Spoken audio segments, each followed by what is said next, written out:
সাহাবীর চোখ দিয়ে পানি গড়ায় গড়ায় পড়ে, নবীর চোখ দিয়েও পানি গড়ায় গড়ায় পড়তেছে। উপস্থিত সাহাবীরাও কান্নায় ভেঙে পড়লেন।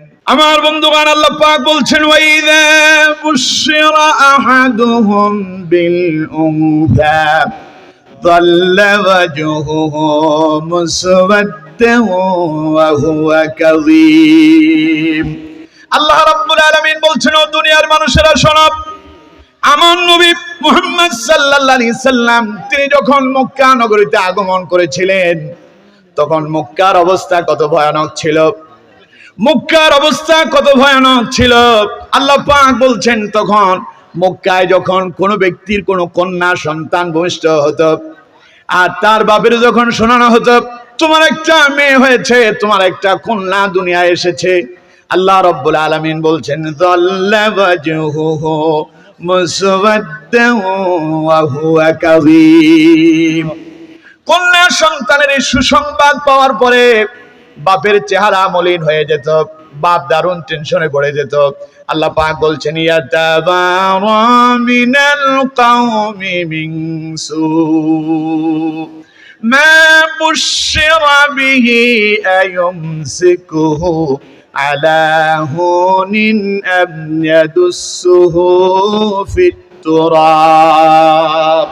আল্লাহ রাব্বুল আলামিন বলছেন, বাপ তখন দারুণ ভাবে টেনশনে পড়ে যেত, বাপের চেহারা মলিন হয়ে যেত, অন্তরটা পরাক্রান্ত হয়ে যেত, বড় দুঃখিত হতো, বাপের মন খুব খারাপ হয়ে যেত, টেনশনে পড়ে যেত, এখন আমি করব কি? আল্লাহ রাব্বুল আলামিন বলছেন, ইয়াতাওয়ারা মিনাল কওমি মিন সু। বাপ তখন এমন সিদ্ধান্ত নিত, লজ্জায় পড়ে বাপ তখন জনগণ থেকে, এলাকার মানুষ থেকে নিজের চেহারাটা আড়ালে নিয়ে যেত। তার মানে বাপ নিজেকে এত ছোট মনে করত, নিজের বাপ নিজের কন্যা সন্তান হয়েছে বলে এলাকা থেকে পালিয়ে বেড়াতো। বলেন নাউযুবিল্লাহ। আল্লাহ রাব্বুল আলামিন বলছেন, আয়ুমসিকুহু আলা হুনিন আম ইয়াদুসসুহু ফিত তুরাব। বাপের একটা মেয়ে হয়েছে, তাই বাপ বড় চিন্তায় পড়ে গেল। মেয়ের কারণে বাপ আর সমাজে নিজের চেহারা দেখাইতে পারে না, বন্ধু বান্ধবের সঙ্গে দেখা সাক্ষাৎ দেয় না, বাপ আড়ালে চলে গেল। আর মনে মনে চিন্তা করতেছে, এই মেয়েটারে আমি কি জীবিত রাখবো না মাটিতে পুঁতে ফেলবো? নাউজুবিল্লাহ কই নাকি? আমি কি ওরে জীবিত রাখবো না মাটিতে পুঁতে ফেলবো? এইরকম টেনশনে পড়ে যেত। আল্লাহ পাক বলছেন, এমন সিদ্ধান্ত তখন বাপে উপনীত হতো, আয়ুমসিকু আলা হুনিন আম ইয়াদুসসুহু ফিত তুরাব আলা সাআ মা ইয়াহকুমুন। পরিশেষে বাপ এমন সিদ্ধান্ত নিত, আল্লাহ পাক বলেন, যা অত্যন্ত জঘন্য মারাত্মক ছিল। নাউজুবিল্লাহ বলেন। কি সিদ্ধান্ত নিত বাপ সিদ্ধান্ত নিত যে আমি কি আমার এই মেয়েটারে জীবিত রাখবো না, মৃত ডাইরেক্ট জীবন্ত মাটিতে পুঁতে ফেলবো। এই চিন্তা করে শেষ সিদ্ধান্তে উপনীত হইতো, বাপ তার নিজের কলিজার টুকরা মেয়েটাকে জীবন্ত মাটিতে পুঁতে ফেলেছে। নাউজুবিল্লাহ বলেন। চিন্তা করেন, আমার নবী যখন এসেছিলেন মক্কায়, মক্কার সমাজ ব্যবস্থা খুব ভালো, কথা কয় না, সমাজ ব্যবস্থা খুব ভালো। সমাজের অবস্থা এত অবক্ষয় হয়েছে, সমাজের অবস্থাতে এত বেশি আপনার নির্লজ্জতা বেহায়াপনা ঢুকে পড়ছে। বাপ অন্যরে হত্যা করা তো পরের কথা, নিজের কলিজার টুকরা কন্যা সন্তানটিকে ডাইরেক্ট মাটিতে জীবন্ত কবর দিয়ে ফেলতো। আপনি পারবেন? কথা বলেন, আপনি পারবেন? আপনার সামনে যদি কোনো একজন মানুষ রাস্তায় দুর্ঘটনায় অ্যাক্সিডেন্টে পড়ে, আপনি তখন করেন কি? কত আফসোস করেন, পাগলের মতো হয়ে যায়, হ্যাঁ রে এই লোকটা গাড়ি অ্যাক্সিডেন্ট করে মরে গেল। আমাদের দেশে দেখবেন কোনো মানুষ যদি গাড়ি অ্যাক্সিডেন্টে মারা যায়, তার জানাজায় মানুষের সংখ্যা, মুসল্লির সংখ্যা কম হয় না বেশি হয়? সবাই বলেন কম না বেশি? আমি একবার এসেছিলাম, আমাদের মাওলানা আবু তাহের সাহেবের কোনো একজন আত্মীয় গাড়ি অ্যাক্সিডেন্টে মারা গেল, সৌদি আরব না কোথায় জানো, ওনার বড় ভাই। জানাজায় আমি আসছিলাম তখন, ও আল্লাহু আকবার, এত মুসল্লি হয়েছে। তার মানে আমার দেশের মানুষ দুর্ঘটনায় কোনো মানুষ মারা গেলে পরে তার জানাজায় পাগলের মতো ছুটে আসে। আর সেই জাহিলি যুগের কথা বলেন, রাসূলুল্লাহ যখন মক্কা এসেছে তখন জীবন্ত নিজের আপন কন্যা সন্তানকে মাটিতে পুঁতে ফেলতেছে বাপ, বাপের কোনো আফসোস নাই, দুঃখ নাই।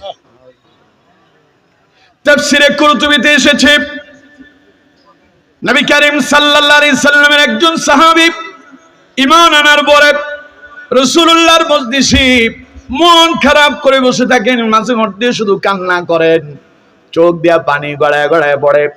নবী করিম সাল্লাল্লাহু আলাইহি সাল্লাম ওই সাহাবীরে দেখে নবীজি সাহাবীকে ডাক দিলেন, ও আমার সাহাবী তাল এইদিকে আসো। সাহাবী রাসূলুল্লাহর দরবারে এসে হাজির হলেন। নবীজি বললেন, আমার সাহাবীর ঘটনা কি? দীর্ঘদিন পর্যন্ত আমি লক্ষ্য করেছি, ঈমান আনার পর থেকে আমি তোমাকেই দেখছি, তোমার মনটা খুব দারুণ খারাপ হয়ে থাকে, চেহারা মলিন হয়ে থাকে, তোমার চোখ দিয়া মাঝে মধ্যে পানি গড়ায় গড়ায় পড়ে। আমার সাহাবী, তোমার কি পূর্বের ধর্ম ছেড়ে এসেছো বলে মন খারাপ হয় নাকি? না তোমার পরিবার পরিজনের জন্য তোমার মন খারাপ হয়? ঘটনা কি, কাঁদো কেন? সাহাবী বললেন, ইয়া রাসূলুল্লাহ সাল্লাল্লাহু আলাইহি সাল্লাম, হুজুর আমি যে ঈমান কবুল করেছি, আল্লাহ কি আমার পূর্বের সব গুনাহ মাফ করছে নাকি? নবীজি বললেন, আমার সাহাবীরে, যখন তুমি পড়েছো লা ইলাহা ইল্লাল্লাহ মুহাম্মাদুর রাসূলুল্লাহ সাল্লাল্লাহু আলাইহি ওয়াসাল্লাম, আমার সাহাবীরে তুমি যখন এই কালিমা তিলাওয়াত করেছো, সঙ্গে সঙ্গে আল্লাহ রাব্বুল আলামিন তোমার পূর্বের সব গুনাহ মাফ করে দিয়েছেন। এমন ভাবে মাফ করছে, একটা দুনিয়ায় মায়ের পেট থেকে নবজাতক একটা সন্তান দুনিয়ায় ভূমিষ্ঠ হলে যেমন নিরাপদ হয়ে যায়, ওই কালেমা পড়ার সঙ্গে সঙ্গে ঈমান আনার সাথে সাথে আল্লাহ তোমারে ওই রকম নিষ্পাপ বানায় দিয়েছে। সাহাবী এরপরেও কাঁদতেছে। নবী বললেন, আমার সাহাবী এত দারুণ সুসংবাদ শোনার পরেও কাঁদো কেন? এরপরে আর তোমার আফসোস কি? সাহাবী বললেন, ইয়া রাসূলুল্লাহ সাল্লাল্লাহু আলাইহি সাল্লাম, আমি তো আনন্দে কাঁদি না হুজুর, আমি তো কান্না করতেছি, আল্লাহ আমার সব গুনাহ ক্ষমা করছেন, আপনি এই ঘোষণা দিয়েছেন। হুজুর আমি আমার জীবনে এমন এক অপরাধ করছি, সেই অপরাধের কথা আমার বারংবার মনে পড়ে যাচ্ছে ইয়া রাসূলুল্লাহ সাল্লাল্লাহু আলাইহি সাল্লাম, তাই আমি নিজেকে স্থির রাখতে পারি না। আমার মনে হয় আল্লাহ আমার এই অপরাধ থেকে মুক্তি দিতে পারে না, মনে হয় না আল্লাহ আমারে ক্ষমা করবে বলে। নবীজি বললেন, আচ্ছা বলো কি এমন অপরাধ করছে? সাহাবী বললেন, ইয়া রাসূলুল্লাহ সাল্লাল্লাহু আলাইহি সাল্লাম, আমার একে একে 8টা কন্যা সন্তান হয়েছিল। আমি আমার প্রত্যেকটা কন্যা সন্তানকে দুনিয়া আগমন করার সঙ্গে সঙ্গে ওই মাটিতে, জীবন্ত মাটিতে তারে আমি কবর দিয়ে ফেলেছি। 8টা মেয়েরে আমি কবর দিছি হুজুর, আমার কোনো আফসোস নাই, ওদের জন্য দুঃখ হয় না। নবী বলেন, তাইলে কাঁদো কেন? সাহাবী বললেন, ইয়া রাসূলুল্লাহ সাল্লাল্লাহু আলাইহি সাল্লাম, এরপরেও আমার আরো একটা মেয়ে কন্যা সন্তান জন্মগ্রহণ করলো, দেখতে অত্যন্ত সুন্দরী রূপসী। এই সুন্দর কন্যা সন্তানটা দেখে আমার স্ত্রী আমার কাছে এলো, অনুনয় বিনয় করে বলল, স্বামী আমার, বিগত জীবনের 8টা মেয়েরে আপনি হত্যা করছেন, এই যে একটা সুন্দর মেয়ে আল্লাহ আমাদেরকে দিয়েছে, কত সুন্দর চেহারা, স্বামী আমার, আপনার কাছে আমার বিনীত আবেদন, দয়া করে মেয়েটারে আপনি হত্যা করবেন না, আমার স্বামী এই মেয়েটারে আমি লালন পালন করতে চাই। সাহাবী বললেন, ইয়া রাসূলুল্লাহ, আমি আমার স্ত্রীর ডাকে সাড়া দিয়ে দিলাম। স্ত্রীকে বললাম, আমার স্ত্রী, ঠিক আছে তুমি যা বলো তাই হবে। আমার স্ত্রী আমার ওই মেয়েটারে লালন পালন করতেছে, মেয়েটা ক্রমান্বয়ে বেড়ে উঠতে লাগলো, হতে হতে মেয়েটা যুবতী হয়ে গেল, বিবাহের উপযুক্ত হয়ে গেল। এবার মেয়ে যখন বড় হয়ে গেল, বিভিন্ন জায়গা থেকে আমার মেয়ের জন্য বিবাহের প্রস্তাব আসতে লাগলো। সাহাবী বললেন, ইয়া রাসূলুল্লাহ, মেয়েটার যখন বিবাহের প্রস্তাব আসতেছে তখন আমার মনের ভেতরে শয়তান এসে বাসা বেঁধেছে। সাহাবী বললেন, হুজুর আমি চিন্তা করতেছি, আমার মেয়ের যে বিবাহের প্রস্তাব আসতেছে, মেয়েকে আমার বিবাহ দিতে হবে, আর এই মেয়েকে যদি আমি বিবাহ দেই, আমার এই মেয়ে পরের বাড়িতে যাবে, স্বামীর বাড়িতে গিয়া চাকরানির মতো চাকরানির ভূমিকা উত্তীর্ণ হবে। আমি বাবা মার কি আর সম্মান থাকে নাকি? সমাজে আমার অনেক দাম আছে, আমার কদর আছে, আমার অনেক প্রভাব আছে। আমি মনে মনে চিন্তা করতে লাগলাম, মেয়ের যদি বিবাহ দেয় তাইলে আমার আর সম্মান আর ইজ্জত কিছুই থাকবে না। মেয়ে যেহেতু বড় হয়েছে, বিবাহ না দিয়েও পারবো না। সাহাবী বললেন, তখন আমি মনে মনে চিন্তা করতেছি, এই মেয়েটারে কিভাবে হত্যা করা যায়। বলেন নাউযুবিল্লাহ। একটা যুবতী মেয়ে, বিবাহের উপযুক্ত মেয়ে। সাহাবী বলতেছে, আমি তখন মনে মনে চিন্তা করতেছি মেয়েরে কেমনে হত্যা করবো, মেরেই ফেলবো। এই মেয়ে আমার সম্মান নষ্ট করবে, তারে আমি বেঁচে থাকতে দেবো না। আমার বন্ধুগণ, সাহাবী বললেন, ইয়া রাসূলুল্লাহ সাল্লাল্লাহু আলাইহি সাল্লাম, আমি মনে মনে একটা ফোন দিয়ে আটলাম, মনে মনে একটা নিয়ত করেছি, এই মেয়েটাকে আমি এইভাবে তাকে আমি মৃত্যুর দিকে ঠেলে দিতে পারবো না। একটা কৌশল করলাম, আমি আমার স্ত্রীকে গিয়ে বললাম, আমার স্ত্রী, মেয়েটার সুন্দর করে সাজায়া দাও, গোছায়া দাও, রেডি করে দাও, নতুন পোশাক পরিধান করায়া দাও। আমি আমার এই মেয়েটারে নিয়ে আমার এক বন্ধুর বাড়িতে, আত্মীয়র বাড়িতে দাওয়াত খেতে যাব। মা বললেন, এই কথা শোনার পরে মেয়ের মা বলল, আমার স্বামী সত্যি বলছেন তো, আপনি দাওয়াতেই যাবেন তো? আমি বললাম, হ্যাঁ অবশ্যই দাওয়াতে যাব। আমার স্ত্রী কথা শুনে আমার মেয়েটাকে সুন্দর করে গোসল করায়া দিল, নতুন পোশাক পরিধান করায়া দিল, মেয়েটার কানেতে, মেয়েটার গলার ভেতরে অলংকার আদি পরায়া দিয়া সুন্দর করে সাজায় গোছায় রেডি করে দিল। দেওয়ার সময়, আমার হাতে দেওয়ার সময় আমার স্ত্রী আমাকে বলল, স্বামী, মেয়ে তোমার হাতে আমানত দিলাম, যেইভাবে দিলাম আমার আমানত আবার আমারে ফিরাইয়া দেবা। এই বলে আমার স্ত্রী মেয়েটারে আমার হাতে তুলে দিল। সাহাবী বললেন, ইয়া রাসূলুল্লাহ সাল্লাল্লাহু আলাইহি সাল্লাম, আমি আমার মেয়েটারে নিয়ে রওনা হয়ে গেলাম, মেয়েটারে আমি হত্যা করব। সাহাবী বলছেন, ইয়া রাসূলুল্লাহ সাল্লাল্লাহু আলাইহি সাল্লাম, মেয়েটারে নিয়ে আমি চলে গেলাম নির্জন এক এরিয়ায়, যেখানে কোনো মানুষজন নাই, জনশূন্য এলাকায়, মানব শূন্য এলাকা, সাথে একটা সমুদ্র। সমুদ্রের পাড়ে নিয়ে মেয়েটারে নিয়ে একাকী দাঁড়ায় গেলাম। সমুদ্র দেখে কোনো মানুষজন নেই, জনমানব শূন্য এলাকা দেখে মেয়েটা আমার বুঝতে পারলো আমার বাবা আমাকে দাওয়াত খেতে আনিনি, বরং বাবার উদ্দেশ্য আমাকে বাবা মনে হয় হত্যা করে ফেলবে। সাহাবী বলছে, ইয়া রাসূলুল্লাহ সাল্লাল্লাহু আলাইহি সাল্লাম, আমি আমার মেয়েটার চেহারার দিকে তাকালাম, আমার মেজাজ খুব খারাপ হলো। সমুদ্রের দিকে তাকালাম, মেয়েটাকে সমুদ্রের ভেতরে ফেলে দেব বলে আমার মেয়েটা আমার চেহারা দেখে, আমার অবস্থা দেখে, আমার হালত দেখে মেয়েটা বুঝেই ফেলছে বাপ আমারে হত্যা করবে। মেয়ে বলল, আমার আব্বু, আমি জীবনে কোনোদিন তোমারে আব্বু বলে পরিচয় দিয়া আর সমাজে তোমারে অপমানিত করব না। আব্বু, তুমি আমারে ক্ষমা করে দাও, দয়া করে তুমি আমারে হত্যা করো না। সাহাবী বলছে, ইয়া রাসূলুল্লাহ সাল্লাল্লাহু আলাইহি সাল্লাম, মেয়ের মুখে আব্বু ডাক শুনে, মেয়ের আকুতি মিনতি দেখে মেয়ের জন্য আমার মায়া লেগে গেল। আমি মনে মনে ভাবলাম, না মেয়েটার কি ছেড়ে দেবো নাকি। মেয়ের চেহারার দিকে তাকালাম, মায়া হলো, কিন্তু আবার যখন সমুদ্রের দিকে তাকালাম মেজাজ খারাপ হয়ে গেল। আমি আমার মেয়েটাকে ধরলাম, সমুদ্রের ভেতরে ফেলে দেব বলে মেয়েটা আমার দুই পা জড়ায় ধরে চিৎকার মেরে কান্না করলো আর বলল, আব্বু, তুমি না মায়ের সঙ্গে ওয়াদা করেছো, মা না তোমার কাছে আমাকে আমানত রেখেছে, মায়ের আমানতের খেয়ানত করো না। আব্বু, দয়া করে তুমি আমার হত্যা করো না, জীবনে তোমার আব্বু ডেকে সমাজে আমি তোমার অপমানিত করব না। দয়া করে আব্বু, তুমি আমার জীবনটা ভিক্ষা দাও, সমাজে কোনোদিন বাপ বলে তোমার পরিচয় দেব না।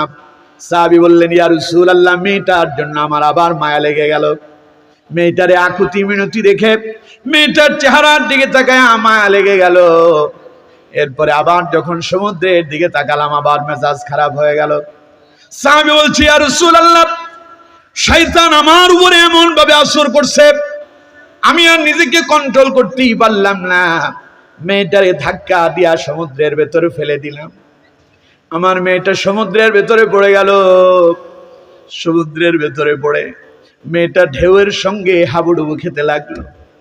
আর সমুদ্রের ভেতরে পড়া অবস্থায় মেয়েটা আমার একটা ডাক দিয়া বলল, আব্বু, কি এমন অপরাধ ছিল, কোন অপরাধে তুমি আমার হত্যা করেছো? আমার বন্ধুগণ, সাহাবী বলছি, ইয়া রাসূলুল্লাহ সাল্লাল্লাহু আলাইহি সাল্লাম, তখনও মেয়েটার জন্য আমার বিন্দু পরিমাণ আফসোস হয় নাই। সাহাবী বলছি, ইয়া রাসূলুল্লাহ, আমি তাকায়া তাকায়া দৃশ্য দেখতেছি, কতক্ষণে কোন সময় আমার মেয়েটা পানিতে ডুবে মরে যাবে অপেক্ষা করতেছি। সাহাবী বলছি, ইয়া রাসূলুল্লাহ, মেয়েটার হাতগুলো পানির উপরে ভাসতেছে। মেয়েটা ঢেউয়ের সঙ্গে একবার ডুবে যায়, আবার ভেসে ওঠে। দেখতে দেখতে কিছুক্ষণ পরে মেয়েটার হাতগুলো ডুবে গেল। আমি নিশ্চিত হলাম আমার মেয়েটা ইন্তেকাল করলো। সাহাবীর চোখ দিয়ে পানি গড়ায় গড়ায় পড়ে, নবীর চোখ দিয়েও পানি গড়ায় গড়ায় পড়তেছে। উপস্থিত সাহাবীরাও কান্নায় ভেঙে পড়লেন। নবীজি বললেন, আমার সাহাবীরে, কেমনে করে তুমি এই কাজ করেছো? কিভাবে এমন কাজ করতে পারলে? নিজের আপন কলিজার টুকরা সন্তানটারে কেমনে তুমি হত্যা করেছো? নবীজি বললেন, আমার সাহাবীরে, তুমি যে অপরাধ করেছো, ঈমান আনার পরে আল্লাহ যদি আমাকে অনুমতি দিতেন, জাহিলি যুগের তোমাদের অপরাধের জন্য শাস্তির অনুমতি যদি থাকতো, তোমার সন্তান হত্যার অপরাধে আমি নবী তোমাকে শাস্তি প্রদান করতাম। আমার বন্ধুগণ, এবার চিন্তা করে দেখেন, নবী যখন মক্কায় আগমন করলেন, মক্কার অবস্থা কত ভয়ানক ছিল। আপন বাবা তার কন্যাকে হত্যা করতেছে, দিলের ভেতরে কোনো মায়া নাই, মোহাব্বত নাই, কোনো অনুশোচনা নাই। এমন একটা জাহিলি সমাজকে বিশ্ব নবী মুহাম্মদ সাল্লাল্লাহু আলাইহি সাল্লাম কিভাবে আলোকিত করলেন, ওই পথহারা মানুষগুলোরে কিভাবে কোরআনের পথ দেখালেন, ওই পথহারা মানুষগুলোরে এমন ভালো মানুষে রূপান্তরিত করেছেন, ওরা দুনিয়ার সব পাপাচার ছেড়ে দিয়া আল্লাহর গোলামিতে নিমজ্জিত হয়েছিল। ঠিক কিনা? আরো জোরে বলতে হবে, ঠিক কিনা? তাহলে এবার কন্ত দেখি, আমার নবীদের সমাজ সংস্কার করছিলেন।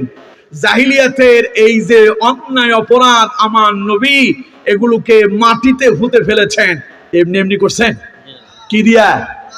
আরো জোরে বলেন, কি দিয়া? কোরআন দিয়ে।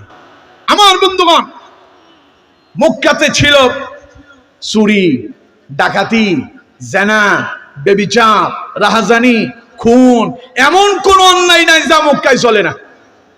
নবী করিম সাল্লাল্লাহু আলাইহি সাল্লাম মক্কার ওই খারাপ মানুষের ওই অবস্থা থেকে, অর্থাৎ যে মানুষগুলো একেবারে পথহারা হয়েছিল, তাদেরকে কোরআন দিয়ে এমন ভাবে রাসূলুল্লাহ সোজা করলেন, চোর আল্লাহওয়ালা হয়ে গেছে।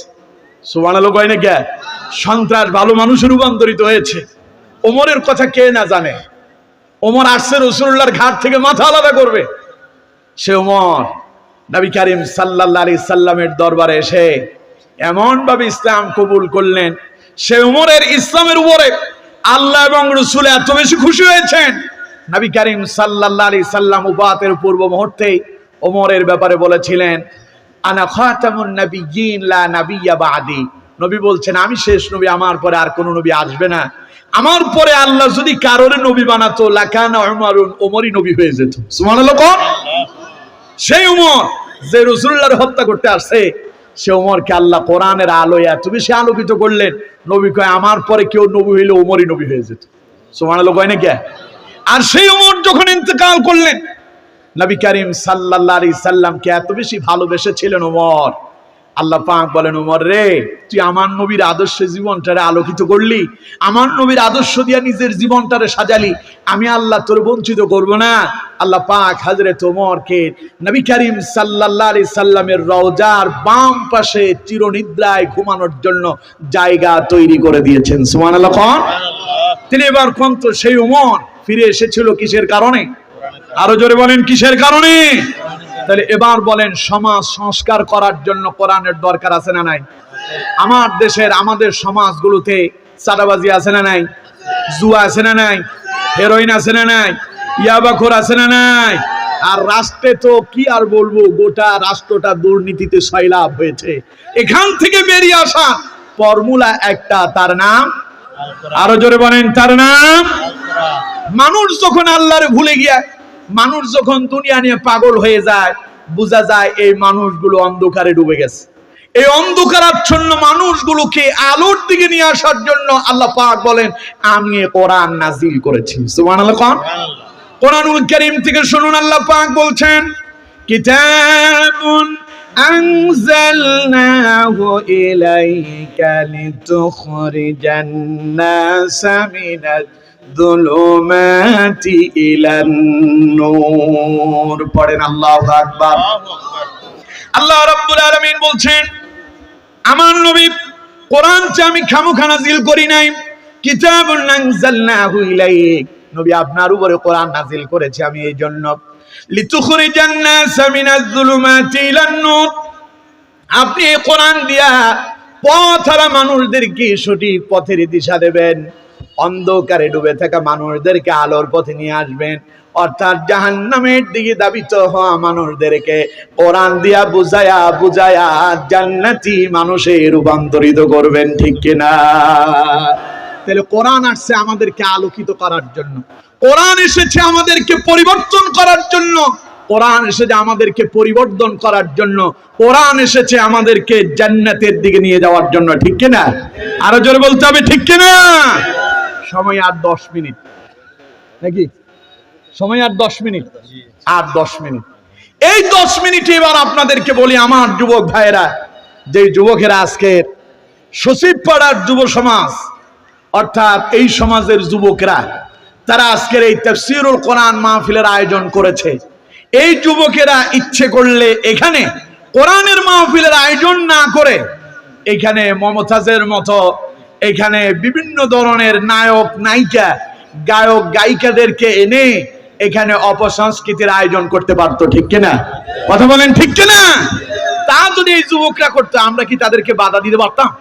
কথা বলতে হবে, পারতাম।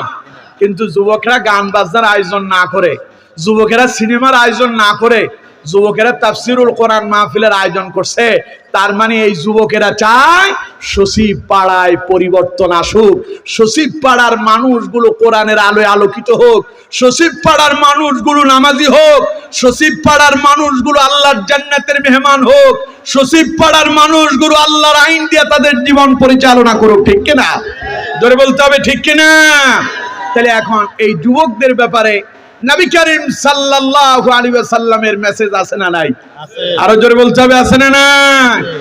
নবী করিম সাল্লাল্লাহু আলাইহি সাল্লাম বলছেন, আমার যুবক ভাইরা শুনেন, নবী করিম সাল্লাল্লাহু আলাইহি সাল্লাম বলছেন, যুবক তো হলো তারা নবীর ইসলামী দাওয়াতি কাজে সবচাইতে বেশি সহযোগিতা করেছিল যারা।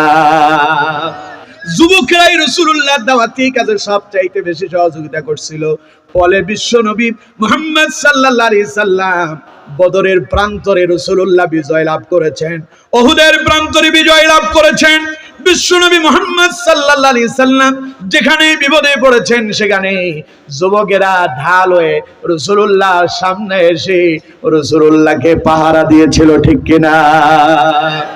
আজকে আমার যুবক ভাইয়েরা যারা আজকের এই আয়োজন করেছেন, যে সমস্ত যুবকেরা ঐক্যবদ্ধ হয়ে তারা একটা সংগঠন তৈরি করল, এই সংগঠনের মধ্য দিয়া আজ তারা সমাজের পরিবর্তনের জন্য চেষ্টা করছে। এটা তাদের নিজেদের বানানো কোনো দল নয়, এই দল গঠন করার জন্য যিনি কোরআনে আদেশ দিয়েছেন তিনি কে? আরো জোরে বলেন, কে? কোরআন থেকে শুনুন, আল্লাহ পাক বলছেন, وَلْتَكُنْ مِنْكُمْ أُمَّةٌ يَدْعُونَ إِلَى الْخَيْرِ وَيَأْمُرُونَ بِالْمَعْرُوفِ وَيَنْهَوْنَ عَنِ الْمُنكَرِ। পড়েন আল্লাহু আকবার। আল্লাহ পাক বলছেন, দুনিয়ার মানুষেরা, ওয়ালতাকুম মিনকুম উম্মাতুন ইয়াদউনা ইলাল খায়র, তোমাদের ভেতরে একটা দল থাকা উচিত। একটা কি থাকা উচিত? সবাই বলেন কি? আল্লাহ পাক বলছেন, উম্মাতুন ইয়াদউনা ইলাল খায়র, যাদের কাজ হবে তারা মানুষদেরকে কল্যাণের দিকে ডাকবে। বলে আল্লাহু আকবার। সেই কল্যাণটা কি? আল্লাহ পাক বলছেন, তা'মুরুনা বিল মা'রুফি ওয়া তানহাউনা আনিল মুনকার। তোমাদের ভিতরে এমন একটা দল থাকা উচিত যে দলের লোকেরা মানুষদেরকে কল্যাণের দিকে ডাকবে। অর্থাৎ এই দলের লোকদের কাজ হলো তারা সৎ কাজের আদেশ দেবে, আর অন্যায় অপরাধ দেখলে পরে সেখানে জীবন দিয়া বাধা দেবে। এই দায়িত্ব যিনি গ্রহণ করার জন্য, দল গঠন করার জন্য যিনি বলেছেন তিনি কে? চিল্লায় বলেন, তিনি কে? তাহলে আজকের যুবকেরা যেই দল গঠন করে, যেই সংগঠন তৈরি করে আজকের এই মাহফিলের আয়োজন করলো, তাদের কাজ হচ্ছে তা'মুরুনা বিল মা'রুফ ওয়া তানহাউনা আনিল মুনকার, সৎ কাজের আদেশ দিবে, অসৎ কাজে নিষেধ করবে। এখন প্রশ্ন হইল, এই সৎ কাজের আদেশ দিতে আবার দল লাগবে কে? কত কয় না? আপনার প্রশ্ন আছে না, দল লাগবে কি? আমিও তো পারি সৎ কাজের আদেশ দিতে, আমিও তো পারি অসৎ কাজে বাধা দিতে, দলের দরকার কি? আমার বন্ধুগণ, দল যদি থাকে পাওয়ার থাকে, দল থাকলে কি থাকে? পাওয়ার থাকে। জনগণ যেখানে বেশি হয় শক্তি সেখানে বাড়ে, আর শক্তি যখন বাড়ে যার ক্ষমতা বেশি হয় তার পক্ষে লোকজন সমর্থন দেয়, ঠিক কিনা? মনে করেন আজকের এখানে গান বাজনার আয়োজন হলো, এখানে নায়িকাদের কেনে নাচানো হচ্ছে, মসজিদের ইমাম সাহেব আইসা যদি কয় এই গান বাজনা বন্ধ করো, এখানে যারা গান বাজনার আয়োজন করতো ওরা মসজিদের ইমাম সাহেবের ঠ্যাং ভাঙিয়ে দিত, কথা কয় না, ঠিক কিনা? কারণ বিগত দিনে আমরা দেখেছি মসজিদের সভাপতি, আবার আপনাদের এখানকার কথা বলি না, আল্লাহ মাফ করুন, মসজিদের সভাপতির ছেলের বিয়ে গায়ে হলুদের অনুষ্ঠানের জন্য ঢাকা থেকে হায়ার করি নিয়ে আসছে এক নায়িকা। সেই নায়িকা গায়ে হলুদের অনুষ্ঠানে সারা রাত বাদ্য বাজালো আর সেই বাদ্যের তালে তালে নাচ দিল। সেখানে সব যুবক যুবতীরা এসে, নারী পুরুষ বৃদ্ধরাও আসছে, যুবকেরাও আসছে, সবাই এসে সেই গান বাজনা উপভোগ করলো। পরের দিন শুক্রবার জুমায় খুতবা দিতে গিয়া খতিব সাহেব সেই গান বাজনার বিরুদ্ধে ওয়াজ করছে। সভাপতি সাহেব রাগ কইরা ইমাম সাহেবের চাকরি থেকে তাকে বরখাস্ত করেছে। এইরকম ইতিহাস আছে না নাই? আরো জোরে বলেন, আছে না নাই? এখন এখানে যদি ইমাম একা না হইয়া ইমামের সাথে যদি 50 জন যুবক থাকতো, তারা শুদ্ধ আইসা যদি বাধা দিত, সভাপতির পাপের ক্ষমতা নাই, ইমামের চাকরি খায়। কারণ সভাপতি নিজের সভাপতিত্ব বাঁচানোর জন্য আগেই গান বাজনা বন্ধ করত। এই জন্য ওই গান বাজনাকে উৎখাত করার জন্য দলের দরকার আছে না নয়? এইরকম একখান দল আমাদের দেশেও দরকার, সমাজেও দরকার। জোরে বলেন ঠিক কিনা? জোরে বলেন ঠিক কিনা? আর যদি সেই দল যদি না থাকে তাহলে সমাজ পরিবর্তন হবে না, পরিবর্তন সম্ভব না। আপনি একাকী জান্নাতে যেতে পারবেন না, একাকী জান্নাতে যাওয়া সম্ভব না। আপনি নিজে নিজে খালি জান্নাতে যাবেন আর বাকিদেরকে আপনি জান্নাতের দাওয়াত দেবেন না, কোরআনের কথা বলবেন না, আল্লাহ কই তা হবে না। আল্লাহ রাব্বুল আলামিন বলছেন, ইয়া আর 3 মিনিট, ইয়া আইয়ুহাল্লাযীনা আমানু কু আনফুসাকুম ওয়া আহলিকুম নারা। আদেশকার আল্লাহ, চিল্লায় বলতে হবে আদেশকার আল্লাহ। কইয়া আইয়ুহাল্লাযীনা আমানু, ঈমানদারেরা, বিশ্বাসেরা, মুমিনেরা, যারা ঈমান আনছো, তোমাদের দায়িত্ব কু আনফুসাকুম ওয়া আহলিকুম নারা, নিজেও জাহান্নামের আগুন থেকে বাঁচো, তোমার আহাল পরিজন অর্থাৎ তোমার প্রতিবেশী যারা আছে তাদেরকেও জাহান্নামের আগুন থেকে বাঁচাও। এই জন্য 16 বছরে ইমাম সাহেবরা, মসজিদের খতিবরা, আলেমেরা জীবনের ব্যাপারে চিন্তা করে নাই, রিস্ক নিয়ে আল্লাহর কোরআনের হক কথা বলেছিল, ঠিক কিনা? এই জন্য আলেমদেরকে জেলখানায় বন্দী থাকতে হয়েছিল, কারণ আলেমরা তো কোরআন জানে। এই জন্য আলেমরা বলছে প্রয়োজনে মরে যাব, মরলে আল্লাহর জান্নাতে যাব, বেঁচে থেকে হক কথা না বললে মরে গেলে জাহান্নামে যাওয়ার সম্ভাবনা আছে, ঠিক কিনা? এই জন্য আমার বন্ধুগণ, খালি নিজে নিজে জান্নাতে যাওয়ার চিন্তা করা যাবে? সবাই বলেন, খালি নিজে নিজে জান্নাতে যাওয়ার চিন্তা ভাবনা করা যাবে? দলবদ্ধ ভাবে আমিও জান্নাতে যেতে চাই, আপনাদেরকেও নিয়ে যেতে চাই। যাবেন সবাই? সবাই বলেন যাবেন সবাই? তাহলে এখন আপনাদের দায়িত্ব কি? নবী করিম সাল্লাল্লাহু আলাইহি সাল্লামের হাদিস দিয়ে শেষ করছি।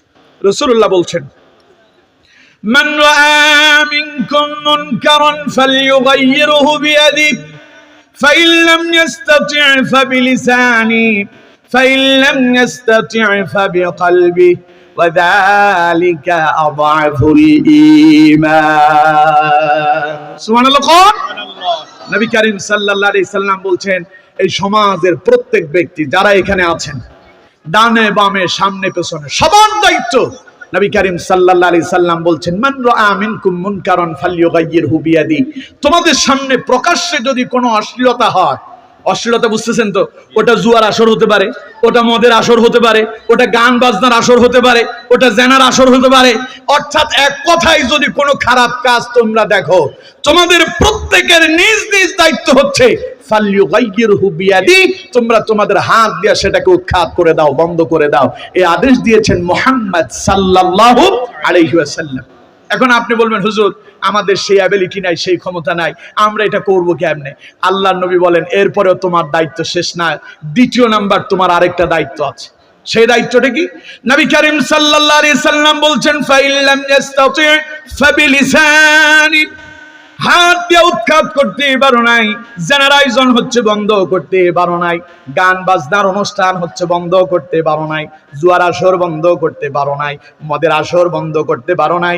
নবী করিম সাল্লাল্লাহু আলাইহি সাল্লাম বলছেন ফাইল্লাম ইস্তাতি ফাবিলিসানি, মুখ তো তোমার আছে, মুখ তো আছে, তাহলে ওই মুখ দিয়ে প্রতিবাদ করো। একাকী প্রতিবাদ করলে সফলতা আসে না, প্রতিবাদ করতে হয় সংঘবদ্ধভাবে, যৌথভাবে। যৌথভাবে যদি প্রতিবাদ করতে পারেন, ওই প্রতিবাদ করলে পরে সফলতা আসে, ঠিক কিনা? জোরে বলেন ঠিক কিনা? 16 বছর সব দল প্রতিবাদ করছে, নিজ নিজ জায়গা থেকে, সফলতা আসে নাই। সংঘবদ্ধভাবে ছাত্র জনতার সঙ্গে যখন সবাই নেমে এলো, ছাত্ররা ডাক দিল, ওই ডাকে যখন আলেমরাও এসেছে, ছাত্ররা এসেছে, সব দলের লোকেরা আসলো, ওই ডাকে সবাই শামিল হয়ে জালেমের জুলুমের বিরুদ্ধে ঐক্যবদ্ধভাবে যখন প্রতিবাদ গড়ে তুললো, আন্দোলন শুরু হলো, জালেমেরা পেছনের দরজা দিয়ে পালাতে বাধ্য হয়েছে, ঠিক কিনা? এই জন্য হাত দিয়া না পারলে মুখ দিয়া কি করতে হবে? এটা যদি সংঘবদ্ধভাবে করেন সফলতা আসবে। আপনি কোন হুজুর তাও তো পারি না, আল্লাহ নবী কয় তাইলে মনে করো না দায়িত্ব শেষ, আরো আছে। ফাইল্লাম ইস্তাতিউ ফাবিকলবি, অন্তরটা এখানে আছে, অন্তর দিয়া পরিকল্পনা করো। অনেক হয় অন্তরে অন্তরে ঘৃণা, না ঘৃণা না, ঘৃণা তো করবেনই। এটার মূল তাফসীর হলো অন্তরে অন্তরে পরিকল্পনা করো কিভাবে এই খারাপ কাজ বন্ধ করা যায়। আগের প্রথমটা পারেন নাই, যে হাত দিয়ে বন্ধ করতে পারেন নাই, দ্বিতীয়টাও পারেন নাই, মুখ দিয়ে প্রতিবাদও করতে পারলেন না, তৃতীয় নাম্বারটা অন্তরে অন্তরে ঘৃণা করতেছেন, পরিকল্পনা করতেছেন কিভাবে বন্ধ করা যায়। নবী করিম সাল্লাল্লাহু আলাইহি সাল্লাম কয় ওয়াযালিকা আযাফুল ঈমান, প্রথমটা যেটা করতে পারে ও ফার্স্ট ক্লাসের মুমিন, হাত দিয়ে যে বাধা দেয় ও হযরত ওমরের মতো মুমিন। সুবহানাল্লাহ।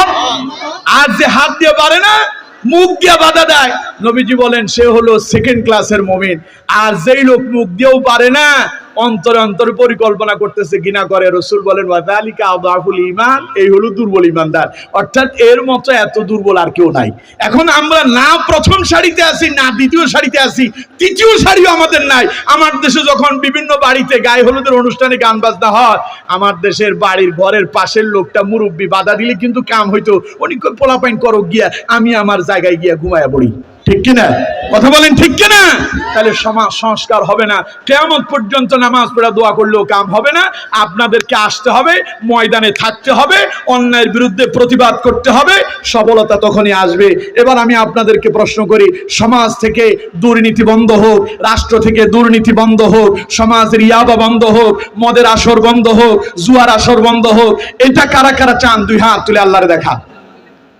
এবার বলেন লিল্লাহি তাকবীর, লিল্লাহি তাকবীর, বলেন আল্লাহ, সবাই বলেন আল্লাহ। আজ থেকে যেখানে অন্যায় অপরাধ দেখব, আমি আমার জায়গা থেকে সর্বোত্তম চেষ্টা করব ওটা বন্ধ করার জন্য।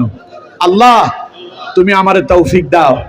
আল্লাহ এই যুবকদের সাথে মিলে এই ভালো কাজে শামিল হওয়ার তৌফিক দান করো। বলেন আমিন।